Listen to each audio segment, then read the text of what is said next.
Carta aos Romanos, capítulo 11.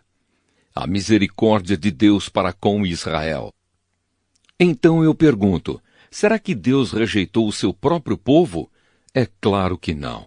Eu mesmo sou israelita, descendente de Abraão e membro da tribo de Benjamim. Deus não rejeitou o seu povo que ele havia escolhido desde o princípio. Vocês sabem muito bem o que as Escrituras Sagradas dizem naquele trecho em que Elias acusa o povo de Israel diante de Deus. Elias diz assim: Senhor, eles mataram os teus profetas e destruíram os teus altares.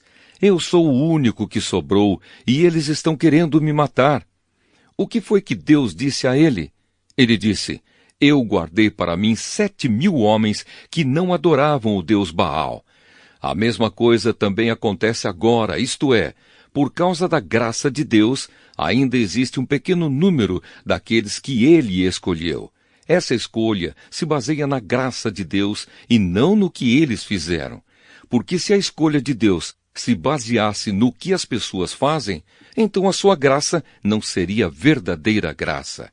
E isso quer dizer que não foi o povo de Israel que encontrou o que estava procurando. Quem encontrou foi apenas um pequeno grupo que Deus escolheu. Os outros não quiseram ouvir o chamado de Deus. Como dizem as Escrituras Sagradas, Deus endureceu o coração e a mente deles. Deu-lhes olhos que não podem ver e ouvidos que não podem ouvir até o dia de hoje. E Davi disse: que nas suas festas eles sejam apanhados e enganados, que eles caiam e sejam castigados. Ó Deus, faze com que eles fiquem cegos e que fiquem sempre curvados debaixo do peso das suas dificuldades. Agora eu pergunto, quando os judeus tropeçaram, será que eles caíram para nunca mais se levantarem? É claro que não. Mas porque eles pecaram, a salvação veio para os não-judeus, para fazer com que os judeus ficassem com ciúmes deles. O pecado dos judeus trouxe grandes bênçãos para o mundo, e a sua pobreza espiritual trouxe ricas bênçãos para os não-judeus. Então, quando se completar o número de judeus que voltarão para Deus, as bênçãos serão muito maiores ainda. A salvação dos que não são judeus. Agora estou falando a vocês que não são judeus. Enquanto eu for o apóstolo dos não-judeus, teria orgulho do meu trabalho. Talvez eu possa fazer com que os que são da minha própria raça fiquem com ciúmes, e assim seja possível salvar alguns deles. Porque quando os judeus foram rejeitados, o resto do mundo se tornou amigo de Deus. O que acontecerá então quando eles forem aceitos? Os que estiverem mortos receberão a vida.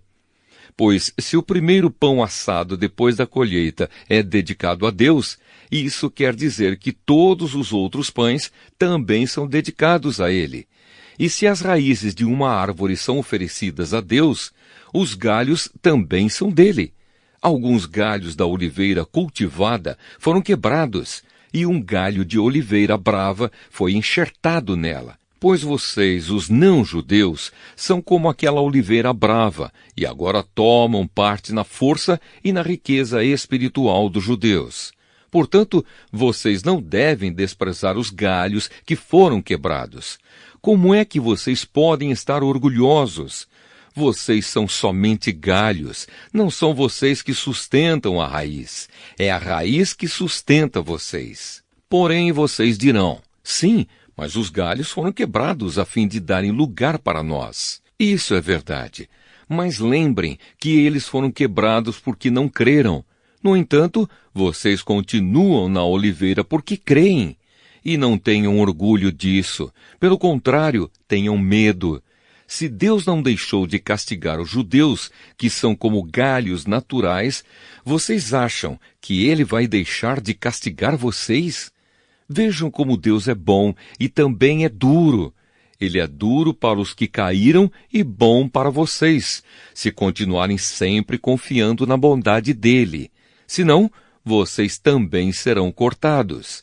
E se os judeus abandonarem a sua descrença, serão enxertados na oliveira cultivada, pois Deus pode enxertá-los de novo. Vocês, os não-judeus, são como aquele galho de oliveira brava que foi cortado e enxertado, contra a natureza, na oliveira cultivada. Os judeus são como essa oliveira cultivada. Portanto, para Deus, será muito mais fácil enxertar de novo na própria árvore deles esses galhos quebrados. A bondade de Deus para com todos. Meus irmãos, quero que vocês conheçam uma verdade secreta, para que não pensem que são muito sábios. A verdade é esta: a teimosia do povo de Israel não durará para sempre, mas somente até que o número completo de não-judeus venha para Deus. É assim que todo o povo de Israel será salvo. Como dizem as Escrituras Sagradas: o Redentor virá de Sião e tirará toda a maldade dos descendentes de Jacó.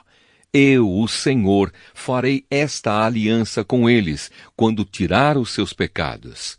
Os judeus rejeitaram o Evangelho e por isso são inimigos de Deus para o bem de vocês, os não-judeus.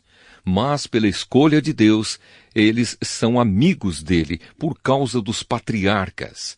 Porque Deus não muda de ideia a respeito de quem ele escolhe e abençoa. Mas no passado vocês, que não são judeus, desobedeceram a Deus. Porém agora vocês receberam a misericórdia de Deus por causa da desobediência dos judeus. Assim, por causa da misericórdia que vocês receberam, os judeus agora desobedecem a Deus, para que eles também possam receber agora a misericórdia dele. Pois Deus fez com que todos se tornassem prisioneiros da desobediência, a fim de mostrar misericórdia a todos. Louvor a Deus. Como são grandes as riquezas de Deus! Como são profundos o seu conhecimento e a sua sabedoria!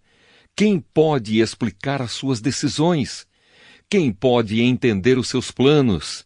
Como dizem as Escrituras Sagradas, quem pode conhecer a mente do Senhor? Quem é capaz de lhe dar conselhos?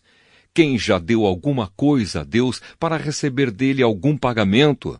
Pois todas as coisas foram criadas por ele e tudo existe por meio dele e para ele. Glória a Deus para sempre. Amém.